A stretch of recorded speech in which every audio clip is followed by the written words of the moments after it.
Hi, I'm Richie DeMarco for ConstructingYourBrand.com, and I'm here with Denise Butchko.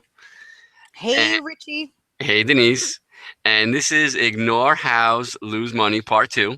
If you missed our first video on it, you can click it in the link below. In that first video, we discussed the importance of millennials, how 50% of homeowners have 50% of house homeowners have done renovations last year, and the importance of aging in place and universal design. Today, we're going to jump into some more topics from the survey that we thought would affect your presence online and how you can potentially get leads. Yeah. So, one of the important things that I think stands out is that 84% of the people who are doing the renovations are hiring a professional. Like 84%. Again, a lot. That's a big number. And the bulk of those are general contractors, kitchen and bath people. And then it goes into where they've hired a specialty contractor, for example, closet person, directly, and that's a lot of work that's available if you're really marketing on Houzz in an active way. Yeah, that's a huge pie, a huge opportunity for you to just grab a small piece. For you to pull a couple of customers a month out of off of that profile.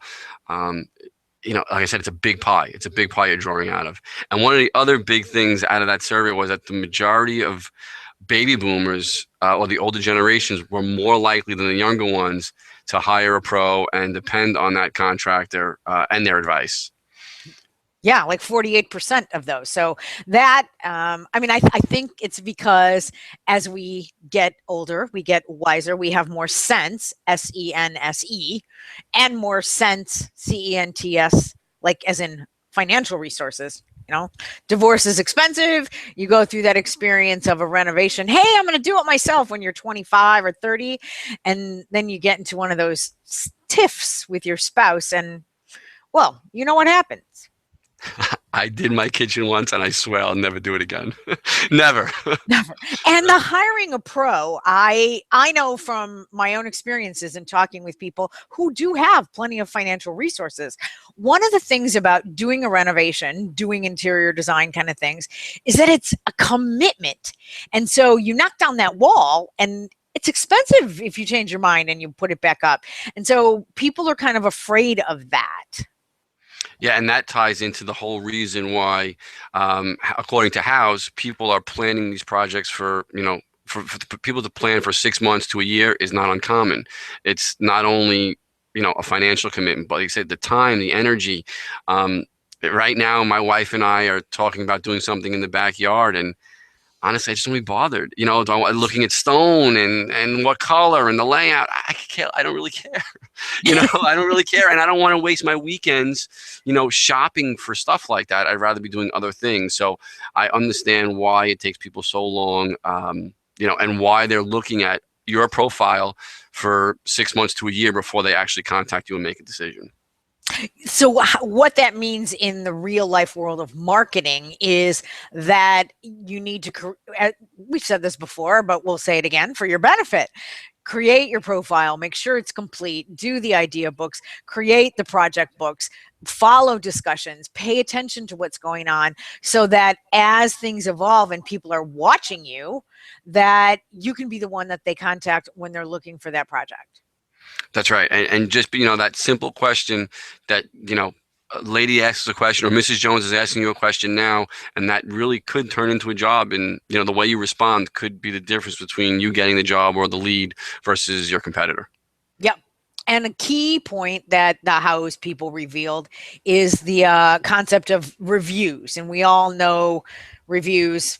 We've known them since we had to get letters of recommendation to get into college. But what is that stat, Richie? Like 83%? 83%. And not surprisingly enough, millennials find more value in reviews depend higher on reviews than the baby boomers.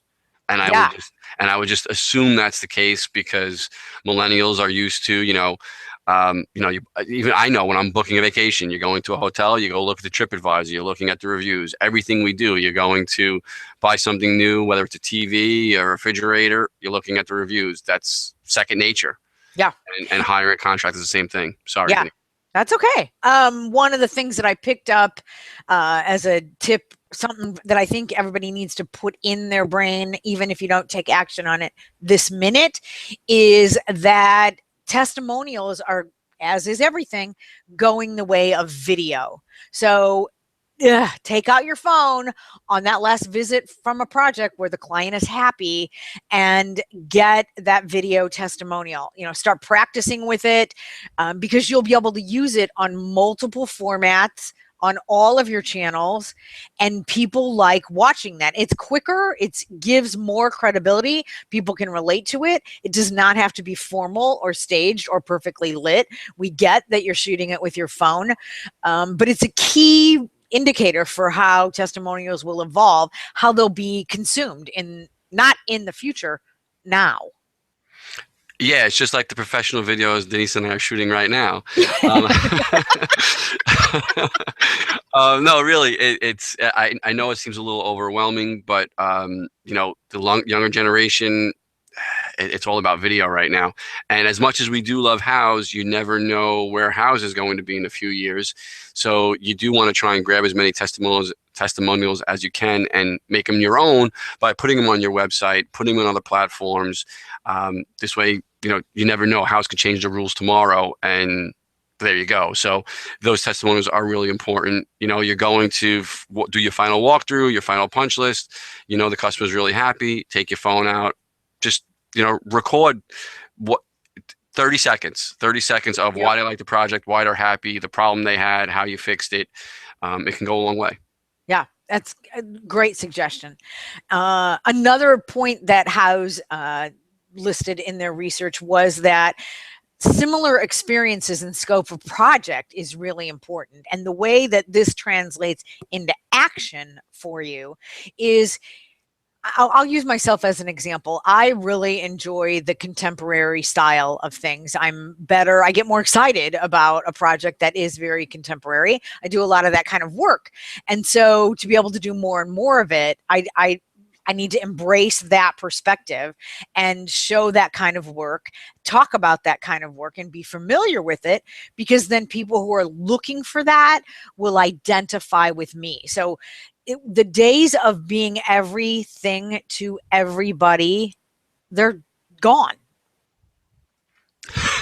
Well, and the projects that you're creating, Denise, as far as following scope, creating those projects and giving a specific, giving a good background on a project, again, overcoming those problems or what you fixed, how you did it. That's what people want to see, that you have experience doing it and you're the expert in that niche.